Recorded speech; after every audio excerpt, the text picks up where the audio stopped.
আসসালামাইকুম। এত গরমের মধ্যে মানুষের বাড়ি থেকে পানি নিয়ে আসতে হয়। দেখেন দীর্ঘদিনের পর আজকে সেই আশা আমাদের পূর্ণ হলো। এই যে দেখেন মোটর বসানো হয়েছে, 3-4টা লেবার দিয়ে মোটরটা বসানো হলো, অনেক টাকা খরচ হলো। এই যে দেখেন, এই যে আজ থেকে কোনো আর পানির সমস্যা হবে না, আমরা নিরাপদে থাকবো, শান্তিতে থাকবো। এই যে দেখেন, এই যে মোটর,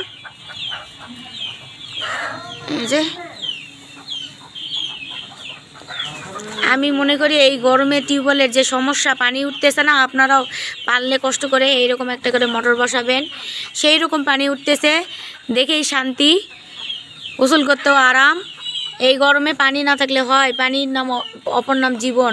তাই পানি বেশি বেশি করে খেতে হবে, আর দিনে 2-3 বার করে গোসল করতে হবে, এটাই বাস্তব।